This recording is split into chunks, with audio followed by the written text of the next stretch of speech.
Welcome to the Alternative Acoustic Podcast. I'm Chris of the Chris Woods Groove Orchestra, and this podcast is brought to you by Ibanez UK. Now, in this episode, I chat with Justin Sandercoe, or more widely known as Justin Guitar. Now, it's no exaggeration to say that Justin has and continues to inspire and teach generations of guitarists, people wanting to learn and explore and be inspired in all different styles, which is, I think, what makes me so excited about this episode and conversation, because Justin has an extensive knowledge of different artists. So he's in a really unique position to share with us how individual the acoustic guitar can be and how different artists approach the instrument. Ultimately, this conversation is packed full of wisdom and some really fantastic takeaways for your playing, whatever ability or level you're at. It's a really great conversation, and I hope you enjoy listening. And one last thing before we get stuck in, please don't forget to follow or subscribe or give us a rating if you've enjoyed it. Also, head to chriswoodsgroove.co.uk/The Alternative Acoustic Podcast and join our mailing list. We can let you know when new episodes are out, and you'll also be entered into our prize draw, which is running from August 2025 to December 2025, and you could win the most beautiful Ibanez acoustic guitar. Thank you so much.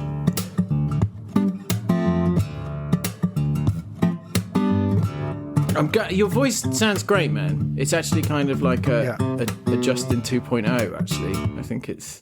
Right. We've just actually just redid it. I don't know whether this is part of the scope of the podcast or whatever, but I just rebuilt my studio because I'm about to start making another record, like a creative project. Oh, nice. So I had a load of stuff over here in this kind of the surrounding that you see me in, which is kind of like my video part of my room, and then I've got a proper recording studio kind of part on the other side. So I moved some stuff from here over to there, and I had to rejig the whole system here, and actually it's worked out really great. And I'm really happy with the structure of it. I'm using this different, what's it called, a PreSonus. I used to always use Universal Audio Apollo, so I've moved the Apollo over to the main studio, and I'm using this PreSonus here, but it gives me a lot more control over the recording, and I'm not as fussy about trying to get the finished product into Logic because I use a stack of plugins and all of that anyway. So yeah, just interesting. And it's got loads of different outputs. So I've got a different output for my in-ears, and a different output for the speakers, different output going to the recording. So it's, yeah. Wow. No, that's really interesting. But actually, it's just really interesting you talking about your creative projects. Yeah. So many guitar teachers, if you like, don't engage in guitar when they get, because they're like guitared out by the time they get home. But you're proper... Well, I guess, like, I've always taught, so I started teaching when I was like 12 years old from my bedroom and teaching other neighborhood kids and eventually some grown-ups as well. So I've always taught, and I really enjoy teaching because I think it makes me better as a guitar player for the fact that I'm teaching. But I was always a player first. So I was always gigging and always touring and making records and all of that sort of stuff. So when the internet came along, I feel like there's a bunch of us that were all roughly the same age, me and Marty and Carl Brown and a bunch of these other kind of early adopters of the YouTube thing. And I think that we all had enough experience as teachers to be able to teach reasonably well and kind of professional real world experience, but young enough to still grab onto what the internet could offer and that thing.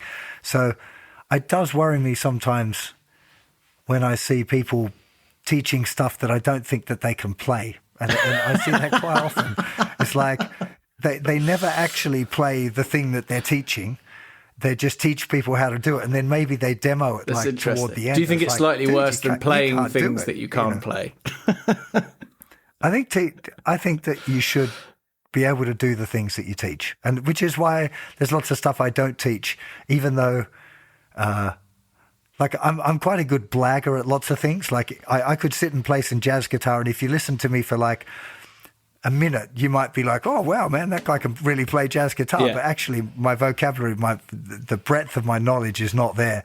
So actually, as soon as you scraped under the surface, you're like, actually, hang on, this guy's got some party tricks, but that's about it. So I don't tend to teach much of that sort of stuff because I'd rather leave that to Jens or somebody who's an expert in that field. Same as like rock and metal guitar. It's like, I loved it as a kid and I can kind of do it, but I'm not, it's not my bag. So why would I teach it? That's, I don't know. But it's a weird, the whole internet and the way the internet works is a weird thing now anyway, right? Because the internet's sizably weird, man. I think that would be a perfect summary of it as a whole space anyway. But it's just the sheer amount of knowledge and detail that's available from a learning guitar perspective, and particularly with one of the main things that I wanted to talk about, which is that sort of different approaches to acoustic guitar from different artists. And actually, from an internet perspective, we're being able to see how an individual artist actually plays a song is a huge thing in learning, isn't it? Yeah. I mean, I'm guessing I'm considerably older than you, but when I started playing, there was none of that. There were no music videos. A little rare glimpse of Neil Young or Martin Knopfler or somebody on the telly was amazing. But you got to go and see them live, but there were no video clips. Yeah. And MTV was mostly mimed, and it was much more about the visual thing than actually like a performance. So, yeah, it's definitely changed, even though for myself, who mostly does... If I'm learning songs, I always try and use my ear first, and then I go and research it. But just being able to research it and go, oh, are they using this, or how are they doing that, or what part of the neck are they playing in? Or sometimes you get these kind of weird chords or weird tunings, particularly on acoustic guitar, which you might never have got just by listening to it. But with the power of the internet, both in video and in breadth of knowledge that's available. So if I'm learning, what's a interesting song, Coyote, the Joni Mitchell thing, when I was learning that, I did my best to try and figure out what was going on by ear first, but I knew I didn't have it right. But it didn't take long to go, what tuning did Joni use for Coyote? It's like, boom. It's like, hey, I got it. But do you remember tab books, and learning from a tab book and it being... It completely lying to you about the chords, because it had obviously been worked out by a pianist, but it turns out it was open D and you moved your finger up and down, and that's disappeared, isn't it? Loads of them were wrong. And it was kind of interesting.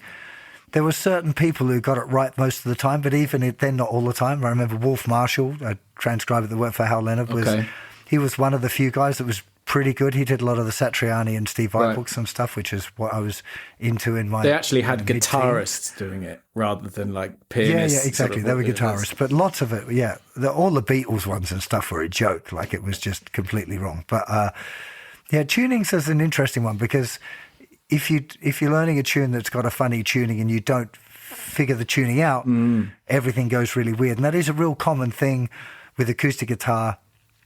You got people like Elliott Smith, who usually are tuned down a tone. That's kind of their thing. But then he'll screw with that once it's tuned down a tone as well, which can be really tricky to try and figure out exactly what the tuning is for those sort of things. And if you're not aware that it's down a tone and you're trying to work it out, it's tricky because nothing kind of sounds right. You got the bar chord, but it's like, it's not quite there, And so that's simply just dropping everything down a tone, but then he might drop, if you're already down to D bass note, he might then go to what we'd call drop D, which is actually now a drop C kind of thing. Or Coldplay, Yellow is another great example. If you play Yellow and you don't tune your thinner string down a semitone, it just doesn't sound right. It's never going to sound right. So, yeah. There's lots of little quirks like that from different artists, I think, that maybe we didn't get it all back then. People put down their best guess, or Robert Johnson. There's some, just digging around in history a little bit, there's a whole, I can't remember the guy's name. I should credit him. If you want to look it up, put it on the screen or put it in the notes somewhere. But there's a guy that's figured out scientifically that some of the Robert Johnson recordings have been sped up. Probably not intentionally, just due to the age of the technology at the time. Switching was pretty ropey, formats, right? Exactly. Lots of things changed, and it meant that playing a lot of them was really difficult. And you got a lot of this kind of his funny voice where it kind of sounds really shrill and the vibrato sounds unnatural and stuff. And this guy's retuned them to what he thinks there are. I can't remember the mumbo jumbo science of it, but actually when you listen to his versions, you're like, that's it. That's what's happened. And it makes learning them again. You know, for years, many of us trying to work out Robert Johnson songs the wrong way in the wrong key, trying to figure out how on earth he did this thing. But it was just, you know, the original recordings were slightly different. It's kind of interesting. No, just hugely interesting, because it's that uniqueness, isn't it? It's that those little, is the word idiosyncrasies that make Robert Johnson, and each player, what makes them individual. When it comes to like particularly picking hand technique, is there any players or things that have surprised you on when it comes to acoustic players? Because I think actually it tends to apply more to acoustic players, isn't it? Not that I'm like down on electric players or anything, but I reckon there's more variety and nuance in that picking hand approach, be it someone simplistically just using thumb, or like the strange sort of John Mayer thumb coming to the high E string. This, you know? Yeah. I mean, Mayer's a good contemporary example. Probably my favourite guy that's got his own thing going on, that if you don't know what it is and you're not doing it, it becomes really impossible to figure out how on earth it's working, is Neil Young, who's like my all-time musical idol. The Alternative Acoustic Podcast is proudly supported by Ibanez UK. Now, the Ibanez V Series has long stood for high quality at seriously affordable prices, available in all kinds of finishes, shapes and sizes.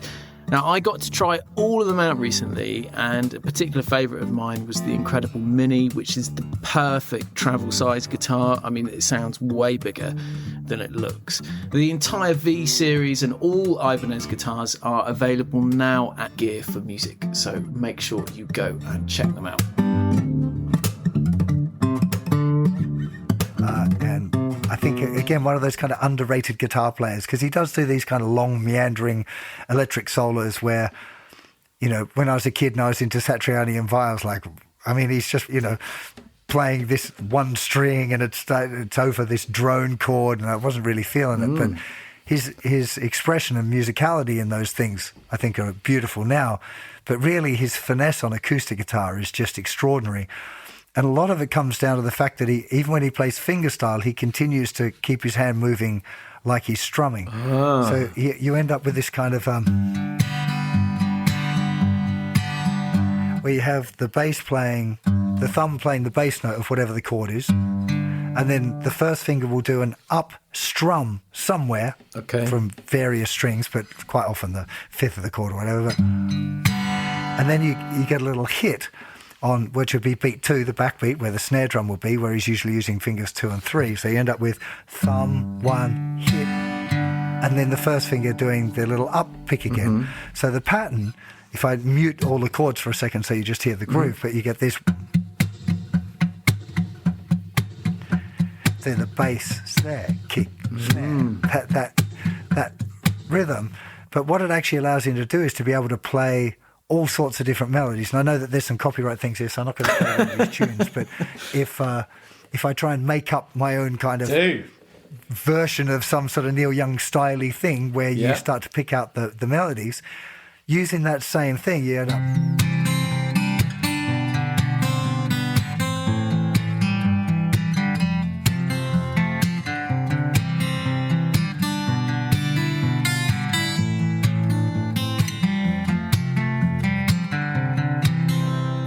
So you end up with that kind of nice, consistent bass thing, the first finger being able to play lots of different melody notes, and the down hit with fingers 2 and 3 can also target melodies. So you can actually quite confidently play like scales. I mean, why would you want to do that? But as an exercise, having...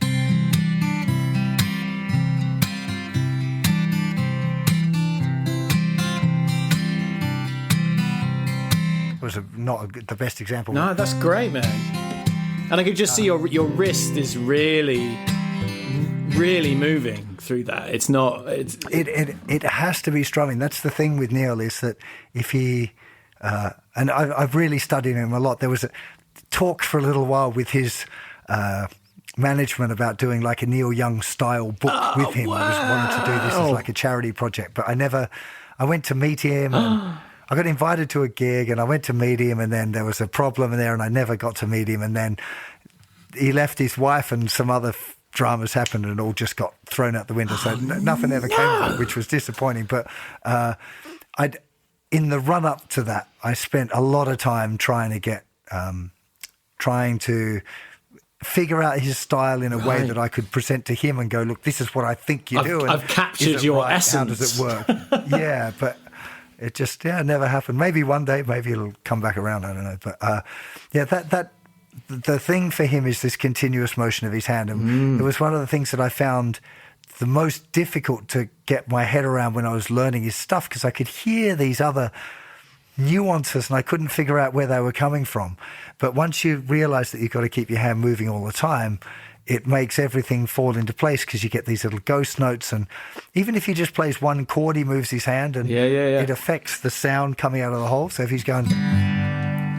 And is he... Just moving your hand over the sound hole. Yeah. It is different. Yeah, for sure. I can hear that, man. That's... that's like a tremolo effect almost. Yeah, kind of. Is he, when he's doing that percussive hit, is he doing a strum at the same time? So is he sort of flicking out the finger? I think it's just fingers 2 and 3 just kind of strumming, because it's literally... Okay, so it's just the attack of hit. There's no like side thumb motion. It's just the sheer sort of... There's no thumb as far as I can tell. But there is sometimes a hit. So if there are recordings, not so many, but there are some where he kind of will do that, like land with the palm first to get that, not muting with the fretting hand, still with just with the picking hand. But it's just a really beautiful, nuanced thing where once you catch it, and it's like, everything makes sense. All of the songs, when you learn them, when you learn Old Man or any of those songs, and you learn the picking pattern, where if you keep the hand moving, it's just like, oh, it sounds just like it, you know. So he's probably my favorite example of that. You know, I do love acoustic guitar. I guess it's kind of my first love, and I do write occasionally solo acoustic guitar things. Do you now? You know, I'm not Tommy Emmanuel or you or Mike Dawes or whatever. There's, you know, I always feel... Thanks for putting my name between those two. That's really helpful, Justin. Make my day. You can pay me Thanks. Later. I always feel like my stuff is too simple and I need to make it harder. But then, but that's not what I... That's interesting, isn't it? That's not me. Let's unpack that. It's because is that sort of... Is there possibly a case of you are Justin, king of guitar, teaching the world to play guitar, and then there is that sort of pressure ultimately to play something technical, but in reality the things that we love, like the thing that you just showed with Neil Young, is kind of simplistic, but the beauty is in that simplicity, isn't it? But that's what I like. I must admit, I love playing, you know, Satriani or Steve Vai or whatever, just because it's for the gymnastics of it. I find it enjoyable. Okay. But it's not what I write and it's not what I play. And I'm assuming you're not familiar with my records with We Came as Strangers, which is this band. It's like a kind of a trip-hop styley band. Go give it a listen. I think it's nice. I'm still really proud of the work that we did with that project. It was a group where we would get together once a year for a few years, and then it fizzed out because we all had kids and stuff. But we rented this studio in the countryside in Dorset, and we had catering and all of that stuff. Nice. And we would go and make a record from nothing at all to a finished record in 2 weeks. That was the project, and we did 3 albums like that. And I was super happy with the way they came out. But that's a really good mark of what I like in music, like their songs. They've got lyrics and words. I don't sing. There's a singer in the band. There's a couple of songs I sing, but not many.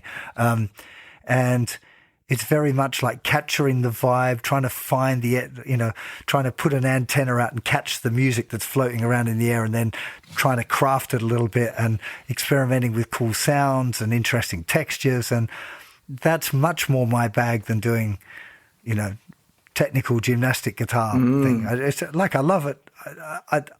I love it still, but it's just not me. So The Strangers project, I think, is a really great one for me because it's not my name on the cover. It's very much a band. There's 4 of us, and we, we're equally invested in the creative art of it. And everyone in the band are session musicians and or full-time writers. And it's very rare to get completely free reign on a project as a session player. Or most of the time I was doing those records, I was still working with Kate Mello and all of that sort of stuff. So I was still sidemanning a lot. But it was just great to be completely free of any restraints. We didn't have a record label. There was no one telling us what we could do. And it was just like, what can we do that's interesting that we all like? And that's a really rare thing in pop music. At least it was at the time. These days it seems to be getting... There's more people doing what the hell they like, which is good. I find that you're talking about session players, when people learn acoustic guitar, say, and the focus in what they're learning is to make them kind of a session player, right? To be able to play in these specific ways. But all those players that we love, and by the sounds of things, that project that you're doing there, it's about maybe sort of playing intuitively, do you think? Yeah.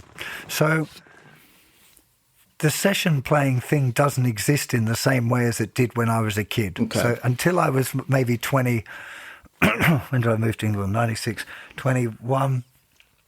So when I was around 96, 97, when I first moved to the UK, there was still a session scene. So I was depping for a few good session players, and, I'd take in 3 or 4 amplifiers and 10 guitars and all my pedals, and you'd muck around in these big studios to play for a jingle or a TV show or whatever. Right. But by 2000, that was already like steeply declining because everyone just had a home studio. Everything was much more remote or people using those kidney-sized pods or whatever. Everything was just kidney B, not kidney-sized. Yeah. The Line 6 thing, right? And the Line 6 thing, yeah. So the whole thing of taking all the gear in and all of that was changing. And I felt like I was at the cusp of that change, and all of that work I'd done to be able to play all of these styles at a reasonable level meant that actually now, what am I going to do with all of this now, And I think a really good way of thinking about it for any good people learning guitar out there is, if you want to be an artist on guitar, if you want to say something and you want to find yourself and express some music that's unique to you, then you need to focus on the thing that you want to do and the music that you love and your techniques, and give everything to that and not muck around with anything else. If you want to be a broad guitar player, like where I find myself, I can do a bit of jazz, bit of folk, bit of blues, bit of pop, bit of jazz, but I'm never going to be the artist in that way, that super focused guitar artist. I might be a singer-songwriter, I could be an artist in that way, but not as a technical guitar player guy. If you think about all of it, Joe Satriani said, like, he's got his thing, and I've mentioned him a few times, I don't know why. I am a fan of his, but he is amazing at being Joe Satriani, but I don't think he's probably a very good, he might be. I don't think he's a very good fingerstyle player like, say, James Taylor. Or I can't imagine Steve Vai blowing at the 606 at Jazz Night, right? Like, he could, I'm sure he could, but he wouldn't really be very authentic in that style because he's got his thing. Mike Dawes, incredible acoustic guitar player, a super sweet, I love the guy to death, but he's not a blues guitar player or a jazz guitar player or a slide guitar player. It's just, he can do it to a certain level, but that's not his thing. He's put all of his energy into this one thing and become incredible at that thing. And I think that's the artist perspective, is very deep and very narrow. But if you just want to play for fun, then it doesn't really matter, to be honest. You could try and go narrow and deep if you want, but you may as well just go broad and learn the stuff that you like and do a bit of fingerstyle and a bit of slide guitar and a bit of blues and a bit of metal or whatever. It doesn't matter, because you're just playing for fun. The idea of learning lots of different styles to a very competent level to be a session player, it doesn't really, there's probably 50 people in the world that make a living doing that right now. You know, there's the session cats in states like Brent Mason or whatever, but there's probably only a handful of them even in Nashville that do it at the highest level. And you got theatre show performers, I guess. They have to be fairly broad again. But there's not that many. Do you think it's cool really to find your own voice then, basically?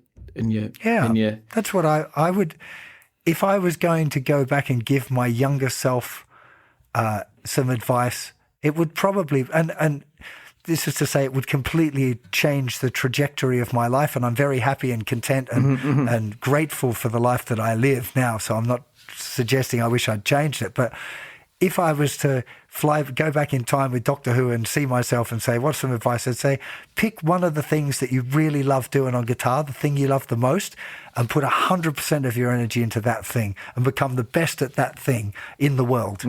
Because if you focus on yourself, you're always going to be the best of being yourself.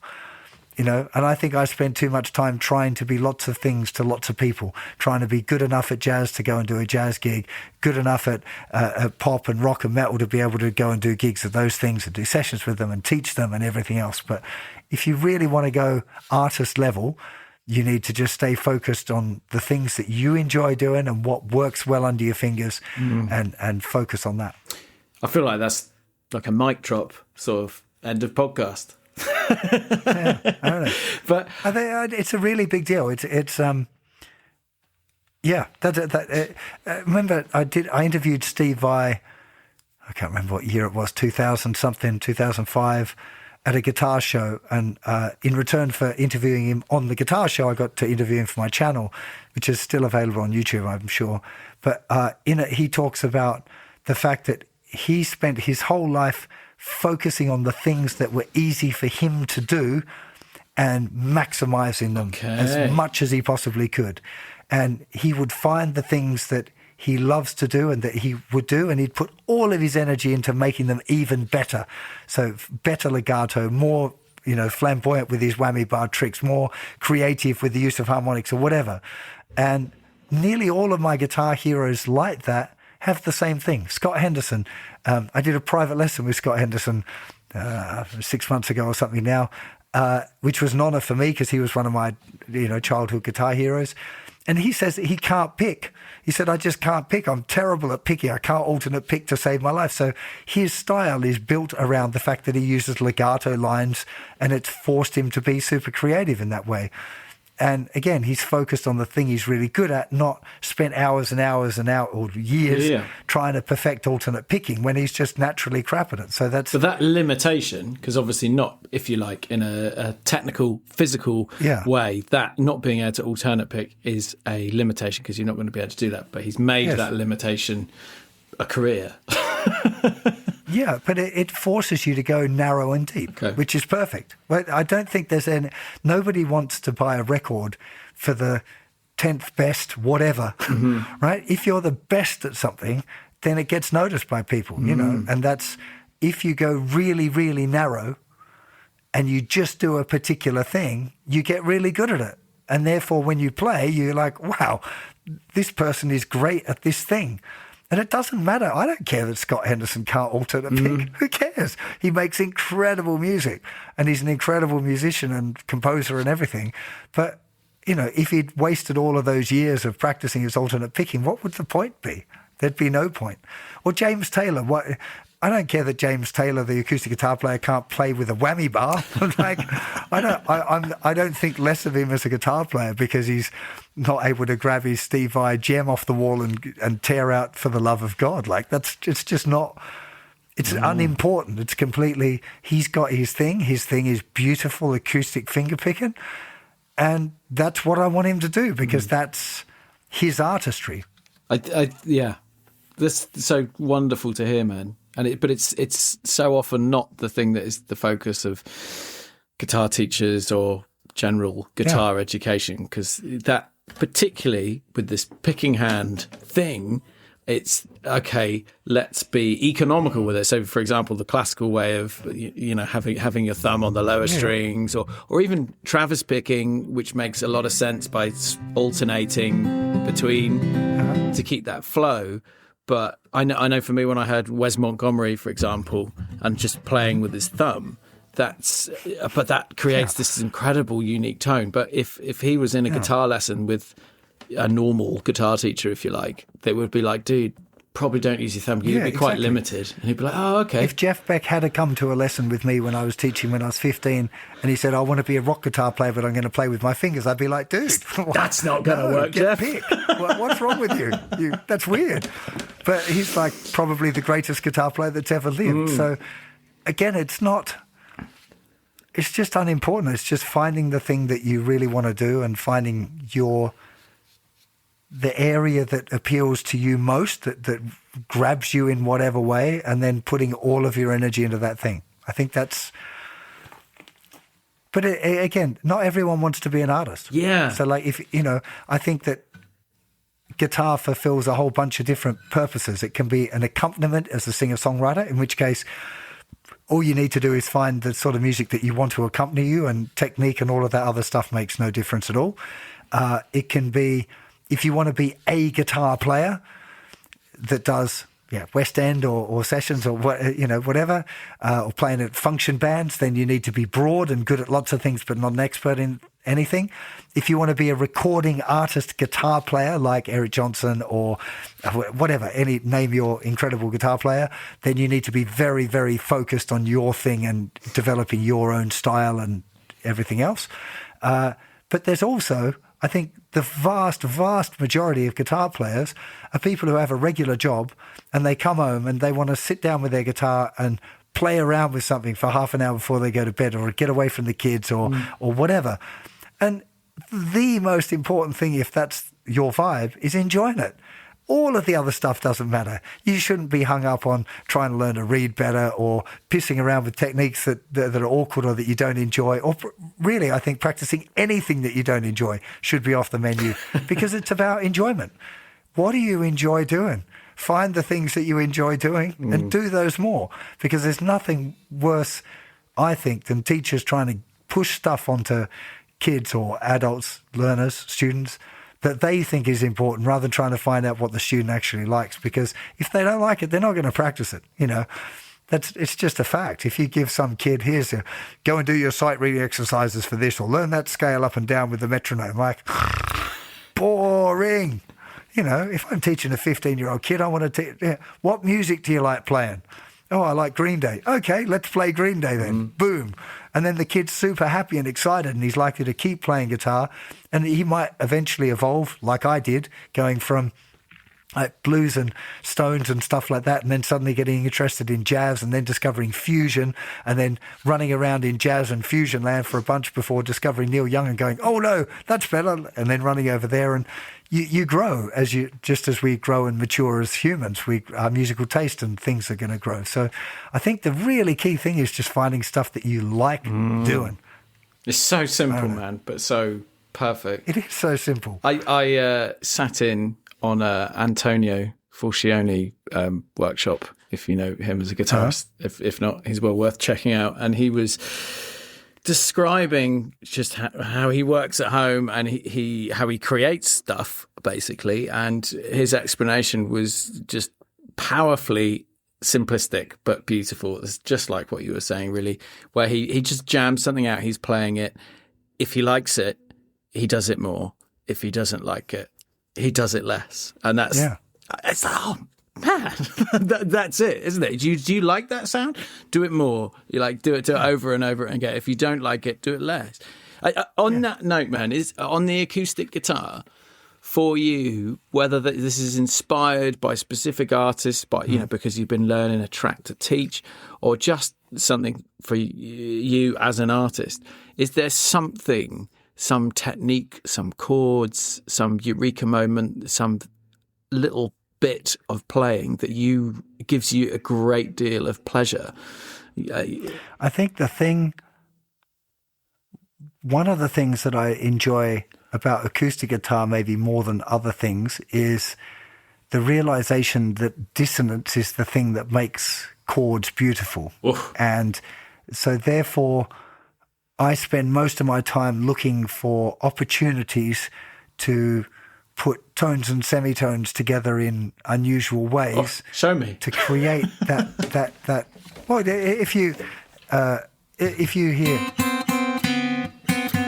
a B and a C together, you'd be like, that doesn't sound beautiful. What are you talking about? But if you put it like here, it's incredible. And it's the same every time. So whenever you get almost all of the nice chords. Is that just a C with the B next to the C?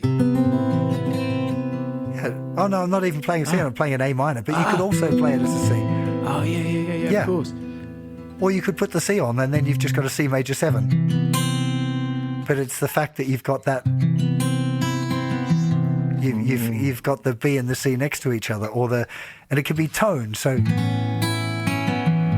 again, a B and a C sharp. Okay, it's kind of dissonant. It's a tone apart, but you put them together in that A chord.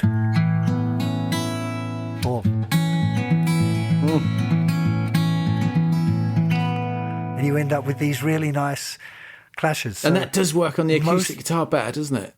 It doesn't work. And the resonances don't work the same on electric guitar at all. So most of the things when I'm working are to try and find ways of using those dissonant opportunities. And so I'll be looking and trying to think.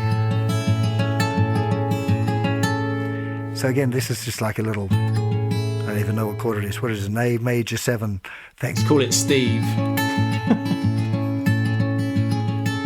Oh. But because we've got that semitone in there, it works lovely. And then I can move it down. Same grip, but with the E bass note becomes E. An E minor. So that's the thing that I look for most of the time. So whenever I'm looking for ideas, I'm always thinking, well, I've got this shape. What can I do with that to make it clash? Can I steal that, Justin? Can you teach me it? I promise I won't release a track with it. Those did 2 weeks. That's my chord. Yeah, go on. Can you describe it to me? Because I can actually barely sort of. Okay. It's okay. Which would be helpful from a podcast perspective, wouldn't it? Okay, I can switch cameras, but whatever. It's a open A string, second finger on the 11th fret of the 4th string. Little finger on the 13th fret of the 3rd string, and then first finger on the 10th fret of the thinner string, and then the open E as well.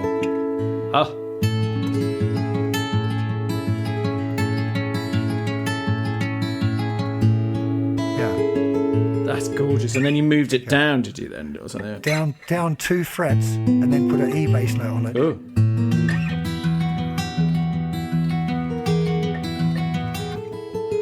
Then 2 frets. 2 frets down. No, that's 1 too far. Sorry. Up one. There you go. Oh.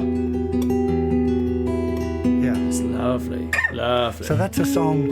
It is actually a song. It was on my first record, which I've removed from Spotify because I hate my voice on it so bad that I've pulled it. Oh, no. But I'm re-recording. This is one of the songs I'll be re-recording. Because every single listener is about to steal that chord sequence, Justin. That's yeah, go for it. It's fine. It's a free chord. But the song is called Forever Green, and it was on my record called Small Town Eyes, and I co-wrote it with Jim Cregan, the guy from Steve Harley and the Cockney Rebel, the guitar player, and Kate Mellower. Wow. That was the three of us wrote that track. I think it's a really beautiful tune. It does lots of interesting harmonic things during the song, all based on that idea, actually, of the dissonances. So all of the chord movements are all about finding ways of getting those tones and semitones together, I think it's a fun gig. Beautiful. Amazing. Yeah. So that's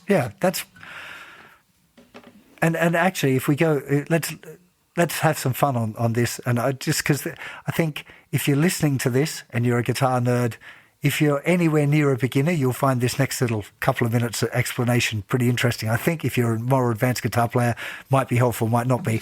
But I always think of learning tuning by doing it one string at a time, and then staying aware of what happens each time. So most people learn first dropping the E down to a D. So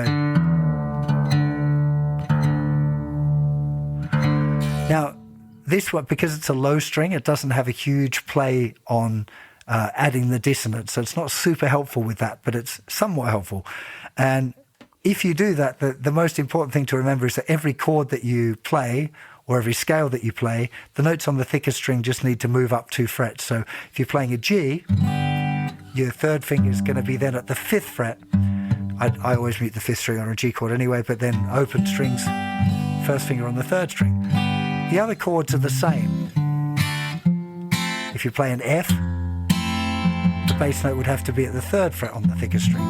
And I think that if somebody had told me that when I was a teenager, it would have been like an amazing light bulb moment, that retuning and new tunings don't have to be more complicated than that. It's just like, I changed one of the notes, I have to change where I put the fingering for the chords. But it gets more fun when you go, well, okay, what's the next note that's most commonly tuned? And that would be the thinner string. And if you move that down to a D, some really interesting things happen now to a lot of the chords. So if you play a regular C chord, you've now got that tone clash between the C and the D. So you've got some dissonance there. Same with A minor. You get that the clash there between the C and the D on both of those, and you can start to play it, or the C sharp and the D.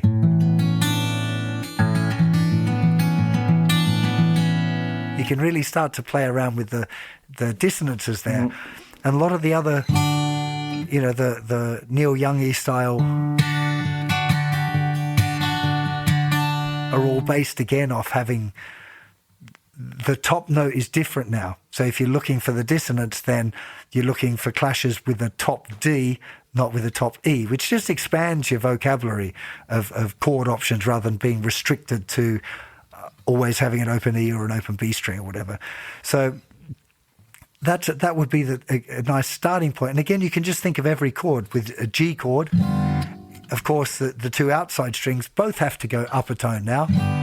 So you're playing G chord with the 5th fret on the thicker string and the thinner string.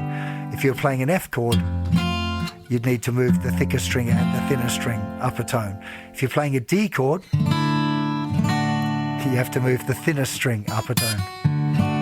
So you should be able to access all of your regular chords as well, but know that by having this other tuning, that you can sometimes, on a creative level, just play the stuff that you played before and see what happens, because quite often they're really interesting because of the tuning.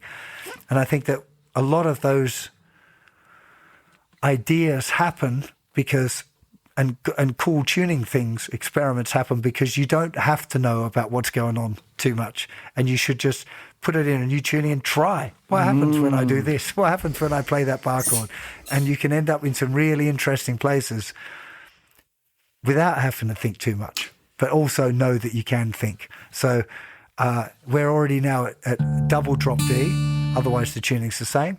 At that point, you could either tune another nice one to extension. Idea is to put the A string down to a G.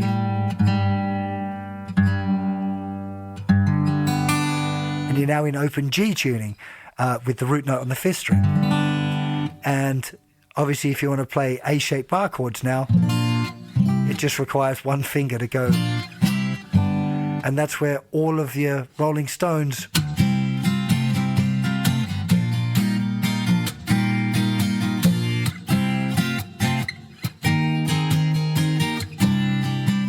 I'm not playing the song specifically, but just bits. I like that. All of those. Just slightly up on the right side exactly. Of copyright.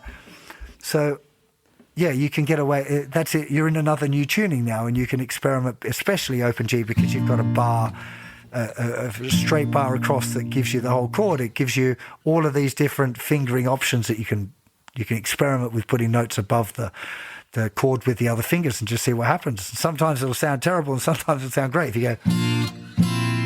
It takes confidence, though, doesn't it? It takes. I mean, I spend my entire life in altered tunings, but I always have to remind myself with teaching that to people that actually it takes confidence to sound terrible, and because where you when you make that C chord, when you get further along, I know with the two sort of drop Ds, that's going to sound cool, but when you get further, some of that stuff's going to sound terrible, and that sort of feedback loop kicks in. But if you're playing on your own, who cares? Yeah. And again, it comes down to that. What's your thing? So you've got your thing is interesting tunings, percussion, creating a whole song, solo guitar arrangement. That's your thing, and you're good at it because that's your thing that you do. I'm rubbish at everything else. I can kind of cook, but that's about it. But for all I know, you might be a closet bebop guitar player as well. But like closet bebop guitarist. What I know of you, that's your thing. And I just think, again, it's important to find a thing that you like. And if you like open tunings and you like experimenting with it, then that's what you should do. If you don't really like it, then don't do it.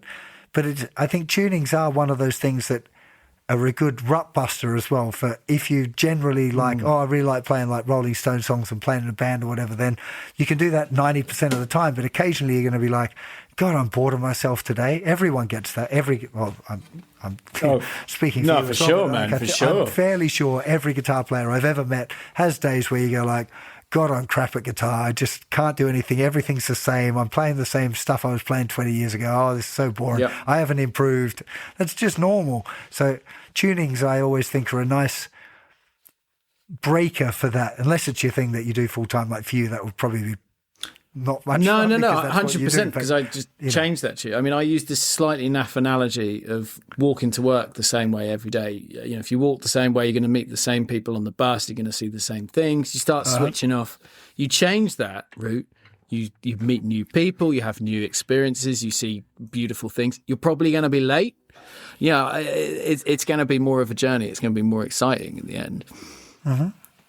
Yeah, I think tunings are cool. But again, it's not for everyone. And I think if there was one takeaway from this, it would be try and find things that you really enjoy doing and do that. It's the secret to longevity on the instrument, which again, that might not be the thing. You might find that you love playing guitar for 5 or 6 years while your kids are growing up, and as they get older, you discover that you prefer golf or whatever. Like it really doesn't matter. I don't want the takeaway of this podcast to be maybe just stop playing and go play golf.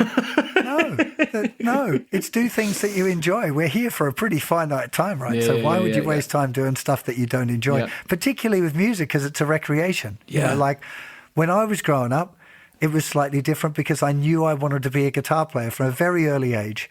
And because I was teaching and I was studious, and I ended up going to a classical music school for a long time. And so I had to study and do things that maybe I didn't enjoy that much, because it was a career at that point.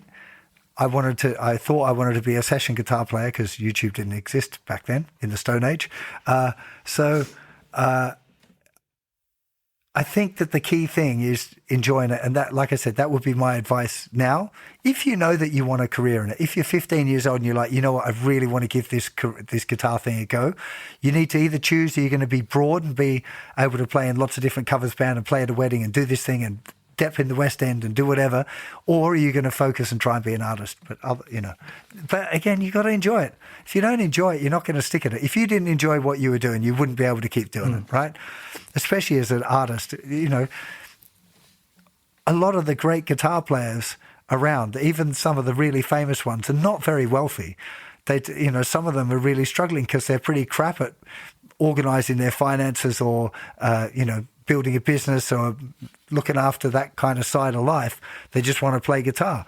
So actually life isn't that easy for some of those people. They get the full artistic integrity thing, which is beautiful and good, but some of the other shit can be tough, man. If you haven't found a way to capitalize on those things and you want to make a career of it, it can be pretty challenging. So, choose wisely if you're young about what it is that you're going to, the career that you want might not be all that it seems to be when you're young, Amazing.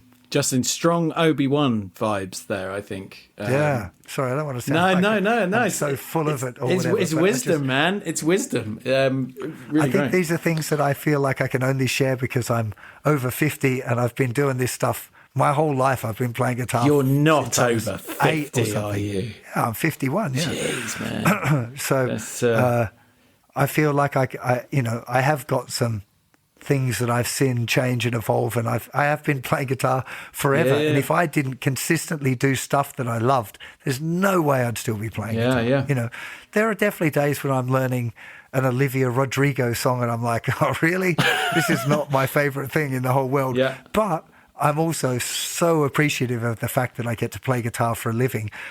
If I think like, okay, well, you could be doing this, or you could have got up at 6 o'clock and gone to the city by train and worked for the man until 7 o'clock and come home, and my kids are in bed by the time I get home. And even if you make loads of money, it's I can't imagine a worse thing to be doing, So, Amen. Yeah, even my bad days I still appreciate. Amazing. Justin, I think that's a perfect place to finish. Thank you so much, Cool. man. Very good. You're very welcome. Thank you for having me. I hope it was interesting for listeners out there. And hope that it inspires you to go and focus on the things that you love doing on the instrument.